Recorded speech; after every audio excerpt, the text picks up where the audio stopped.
Assalamualaikum warahmatullahi wabarakatuh. Halo teman-teman semua, kembali lagi di podcast SMKJ Sini Miki Cerita. Bersama saya Rizka yang akan memandu podcast kali ini. Pada podcast kali ini kita akan berbincang-bincang dengan narasumber kita tentang PPDB penerimaan peserta didik baru di SMK Negeri 1 Kolaka Utara. Bagaimana persiapan kepala program yang ada di SMK Negeri 1 Kolaka Utara di jurusan masing-masing? Nah, pada kesempatan kali ini telah hadir kepala program dari jurusan ATP, Agribisnis Tanaman Perkebunan, yaitu Ibu Siti Nahdaniar SP. Selamat datang, Bu.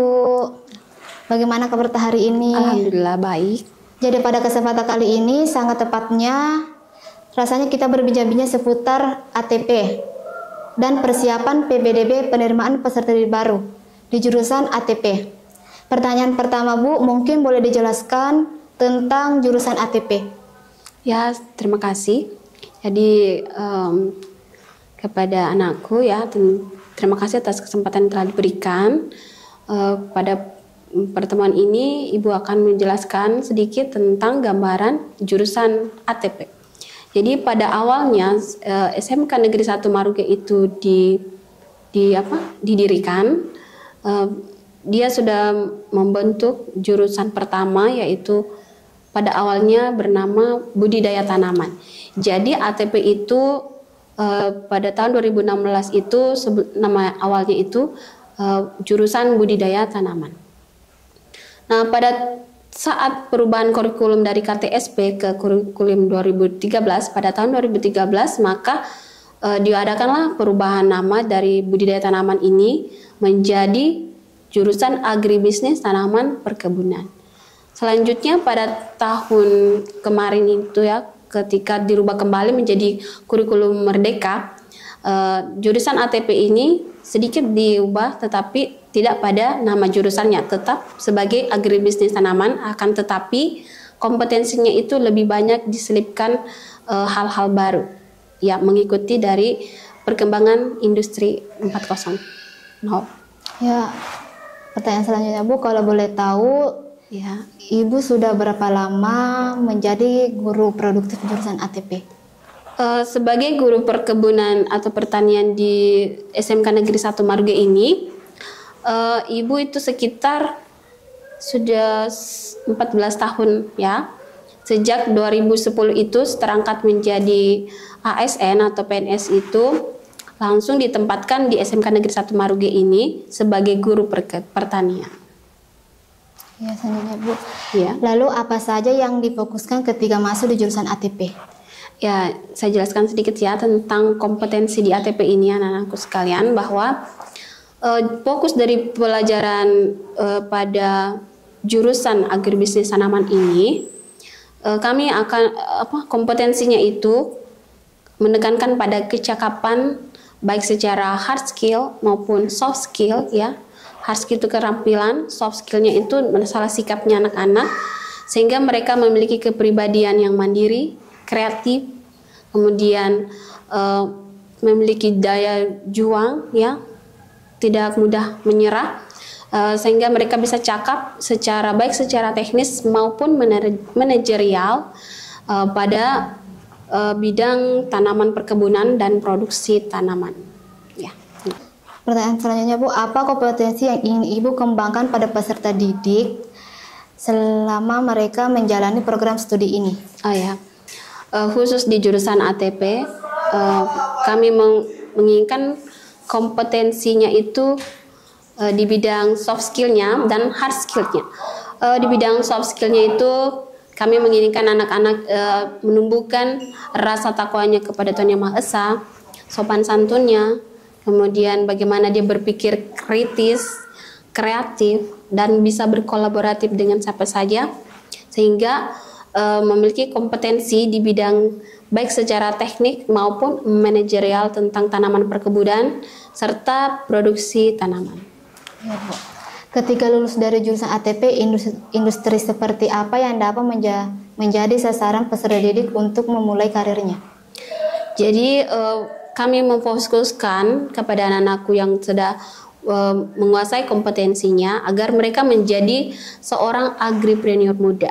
Ya, jadi wirausaha di bidang perkebunan ini. Kenapa? Karena potensi di negara kita ini, khususnya kita kan sebagai negara agraris, tentu sumber daya yang ada di negara kita ini lebih banyak pada bidang perkebunan yang tentu akan membantu negara kita untuk berkembang. Awalnya dari perkebunan yang jadi bagi kami anak-anak itu harus bisa memiliki sikap yang kritis sehingga mereka mampu melihat peluang mengatasi isu-isu global seputar pertanian. Ya tentunya saat ini kan sudah banyak tantangan karena bidang-bidang perkebunan tersebut saat ini sedang dihadapi oleh tantangan cuaca yang seperti saat kini, perubahan cuaca yang secara global. Apakah dia pemanasan globalnya, apakah musim yang sudah tidak beraturan, sehingga tentu mempengaruhi pertumbuhan atau produksi dari semua aspek tanaman. Apakah dia di bidang perkebunan tahunan, ataupun tanaman horti, ataupun tanaman pangan. Jadi sehingga anak-anakku semua itu, mereka sebagai generasi muda penerus pertanian, bisa memberikan solusi yang tepat atas masalah-masalah dari isu global yang sedang kita hadapi. Selanjutnya, Bu. Pertanyaan selanjutnya, apakah ada kerjasama antara jurusan ATP dengan industri lain? Sejak dulu ya, selama Ibu mengajar di jurusan perkebunan, kami pernah bekerja sama dengan PT Mars yang ada di Tarengge. Ya, tentunya di sana berfokus pada tanaman kakao. Ya. Kemudian juga pernah bekerja sama di kantor-kantor perkebunan yang ada hubungan dengan pertanian, seperti kantor ketahanan pangan, kemudian kantor hortikultura yang ada di La Susua. Apalagi kantor hortikultura yang di La Susua itu mereka memiliki perusahaan perkebunan tentang pabrik bagaimana mengolah coklat menjadi kakao itu menjadi coklat, jadi cemilan coklat. Ya Bu, kalau boleh tahu Bu, berapa lama jurusan ATP magang di suatu industri? Sebenarnya magang industri pada jurusan ATP ini sama saja dengan jurusan-jurusan lainnya, sesuai dengan yang kita terapkan di sekolah kita sekitar 3 bulan. Kemudian beberapa tahun ini menjadi 4 bulan magangnya. Oh ya Bu, apa pesan dan saran Ibu untuk peserta didik di SMK Negeri 1 Kolaka Utara, khususnya untuk jurusan ATP ke depannya? Ya, pesan saya kepada anakku semuanya, jangan berkecil hati tentang jurusan agribisnis tanaman perkebunan ini. Berpikir bahwa kalian masuk ke sini hanya menjadi seorang petani. Akan tetapi di sini jurusan yang akan mengembangkan, memberikan solusi kepada pertanian kita tentang berbagai macam tantangan yang akan kita hadapi seputar isu-isu global yang kita hadapi saat ini. Jadi kepada anak-anak semua, kalian harus memiliki jiwa berwirausaha atau sebagai agripreneur muda. Ya, bukan berpikir harus menjadi PNS baru kemudian dia katakan sukses, akan tetapi berapa yang akan bisa kalian hasilkan dari ilmu yang kalian punya. Ya, tentunya peluang besar ada di agribisnis tanaman. Ya. Tentu kepada kami di sini, kepada anakku semua, jangan berputus asa bahwa kalian harus maju lagi. Jangan kembali perkebunan itu teknologinya harus dimajukan kembali. Kita harus mengikuti perkembangan industri 4.0 ya. Sehingga perkebunan itu sangat mengasihkan dan juga memudahkan kita dengan adanya teknologi yang harus kita terapkan. Bagi anak-anakku, teruslah maju, berkreativitas, mencari solusi untuk masalah-masalah tentang perkebunan. Pertanyaan terakhir Bu, pesan-pesan untuk adik-adik di SMK yang mau masuk di jurusan ATP.